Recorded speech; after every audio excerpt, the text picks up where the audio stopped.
In stage 4 of our fibromyalgia protocol, we're going to address sharp and stabbing types of pain caused by chronically elevated levels of prostaglandins. Prostaglandins are a very special type of hormone, made at sites of tissue damage or infection. And when you have immune dysfunction or sustain some kind of local physical trauma, they can wreak havoc on your body.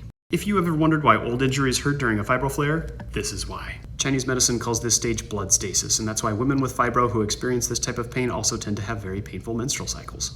If your sharp or stabbing fibro pains get worse with pressure, this is for you. So this study shows how prostaglandin E2 is correlated with fibromyalgia pain specifically. This is the chain of reactions that makes prostaglandins in your body. Notice these guys, COX-1 and COX-2. You've probably heard of a class of medications known as COX inhibitors, aka non-steroidal anti-inflammatory drugs. They are super helpful for this type of pain, but notorious for undesired side effects such as intestinal bleeding and kidney problems. And side note, for dudes with stage 4 pain, prolonged ibuprofen use is not recommended if you want to have a healthy sex life. The reason I love TCM at this stage is that it doesn't have these undesired side effects. How do we address it? I'm so glad you asked. The main ingredient in the tea for this stage is called astragalus. It's quite well known for its use in oncology, but here, it's a COX-2 inhibitor. Nitric oxide is also excess in this stage, so we need to dial that back.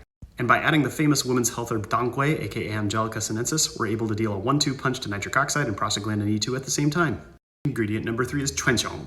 Here we can see it downregulates PGE2 and COX-2 in some rats who were tragically given migraines on what was probably the worst day ever. With this stage, we also throw in a jar of Coridalis, because in addition to its opioid-like pain relief effect, it is also, you guessed it, a PGE2 inhibitor. But the MVP here is the foot soak. I'm going to do a whole series of videos on the pharmacology of the foot soaks. We'll take apart each herb one by one because they are magical for a great number of conditions. But the major benefit for stage 4 fibro treatment comes from 3 herbs. Mugwort, there's COX-2, nitric oxide, prostaglandin E2 again, Lamphilomis, and Tibetan saffron. Now these last 2 herbs are pretty rare, and it's important to get a very good quality that's been sustainably wildcrafted. Our supplier sources it from families who've been doing this for generations. And by supporting this work to get yourself free from pain, you are supporting some of these people protecting the planet, allowing some of the most beautiful scenery on Earth to remain untouched by industry.